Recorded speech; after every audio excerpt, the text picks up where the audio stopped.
Welcome to my YouTube channel.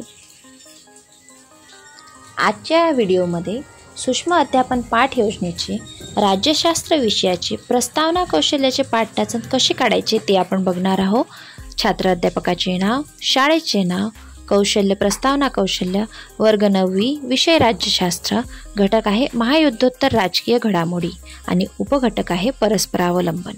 वेळ 5 मिनिटे, दिनांक लिहून घ्यायची। अगदी सुरुवातीला शिक्षक कृती, विद्यार्थी कृती आणि उपकौशल्ये।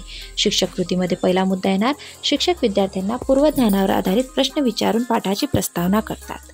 विद्यार्थी कृतीमध्ये येणार, विद्यार्थी उत्तरे देतात आणि उपकौशल्य येणार, लक्षवेधक प्रारंभ।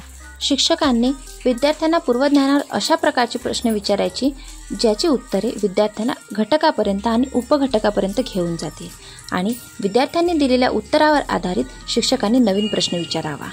तर चला बघू आपण या घटकासाठी शिक्षकांनी कोणत्या प्रकारचे प्रश्न विचारावे। पहिला प्रश्न आहे, तुम्हाला एखादी जीवनावश्यक वस्तू विकत घ्यायची असेल तर तुम्ही कोणाला विकत घेऊन मागता? विद्यार्थी उत्तर देणार, आईला, वडिलांना, पालकांना, ज्यांना कोणाला ते घेऊन मागतात त्यांची नावे ते सांगणार।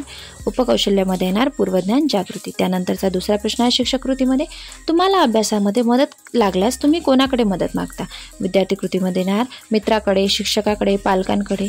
शिक्षक कृतीमध्ये तिसरा प्रश्न, तुम्हाला एखादा पैशांचा व्यवहार करायचा असल्यास तुम्ही कुठे जाता? विद्यार्थी उत्तर देणार, बँकमध्ये जातो। उपकौशल्य येणार पूर्वज्ञान जागृती। आता विद्यार्थीने उत्तर दिलं आहे बँकमध्ये, तर यावर आधारित नंतरचा प्रश्न आपण विचारायला हवा त्यांना। शिक्षक कृतीमध्ये त्यानंतरचा प्रश्न, म्हणजेच आपण सर्वजण वेगवेगळ्या कारणांसाठी, सोयीसुविधांसाठी समाजातील व्यक्ती, संस्था व घटकावर अवलंबून असतो? विद्यार्थी कृतीमध्ये येणार होय। त्यानंतर शिक्षक कृतीमध्ये, वर्गात लिहिता लिहिता तुमचा पेनमधील शाई संपली तर तुम्ही काय करणार? विद्यार्थी उत्तर देणार, मित्राला किंवा मैत्रिणीला त्याच्याजवळील पेन मागणार। शिक्षक कृतीमध्ये त्यानंतरचा प्रश्न, म्हणजेच तुम्ही आवश्यकतेनुसार वस्तूची देवाणघेवाण करता? विद्यार्थी कृतीमध्ये येणार होय आणि उपकौशल्य येणार प्रस्तावनेची पाठ्यांशाची सांगड। त्यानंतर शिक्षक कृतीमध्ये, व्यक्ती व समाजाप्रमाणेच वेगवेगळी राष्ट्रे आवश्यकतेनुसार सातत्याने काही देवाणघेवाण व्यवहार करत असतात। विद्यार्थी कृतीमध्ये येणार विद्यार्थी ऐकतात आणि उपकौशल्य येणार पाठ्यांशाचे महत्त्वकथन।